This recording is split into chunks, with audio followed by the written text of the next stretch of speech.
Le gouvernement va présenter un projet de loi visant à généraliser le partage aux salariés des bénéfices des entreprises. Cette loi prévoit d'étendre des dispositifs tels que l'intéressement, la participation ou les primes de partage de la valeur à toutes les entreprises de plus de 11 employés.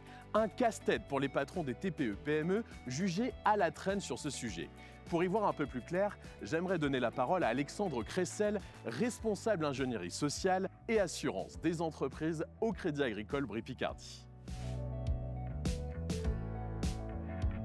Bonjour Alexandre. Bonjour Maxime. Merci de m'accueillir. Avec plaisir. Alors que dit concrètement la loi aujourd'hui ? Alors concrètement, la loi aujourd'hui, elle impose aux entreprises à partir de 50 salariés de mettre en place la participation.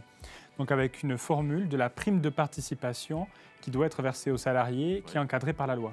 Et avec ce projet de loi, demain, qu'est-ce qui nous attend ? Alors ce projet de loi, je pense que la première chose, c'est original, c'est qu'il y a l'initiative, non pas du gouvernement, mais des partenaires sociaux, organisations syndicales et patronales, qui ont signé un accord interprofessionnel. Et une des mesures phares, c'est de faire baisser de 50 à 11 salariés le seuil à partir duquel les entreprises devront demain mettre en place un dispositif de partage de la valeur, la participation, l'intéressement, l'actionnariat salarié. Mais pour bénéficier pleinement du cadre fiscal et social de ces dispositifs, ce qui est important, c'est de mettre en place de l'épargne salariale. Et les enjeux justement pour les chefs d'entreprise qui devront mettre en œuvre cette loi, et quelles solutions vous allez pouvoir leur apporter ? Le premier enjeu, c'est bien sûr celui du calendrier. Cette obligation, au départ, elle était prévue pour 2025 et un amendement qui vient d'être adopté en première lecture à l'Assemblée nationale prévoit de l'avancer au 1er janvier 2024.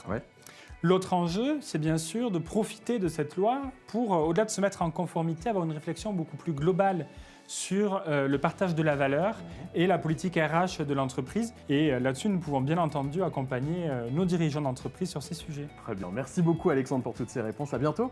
Vous l'aurez donc compris, en tant que dirigeant d'une entreprise de plus de 11 salariés, il faut agir dès maintenant. Et c'est important pour cela d'être bien accompagné. Rendez-vous dès maintenant pour plus d'informations sur le site internet du Crédit Agricole Brie-Picardie en cliquant sur le lien ci-dessous.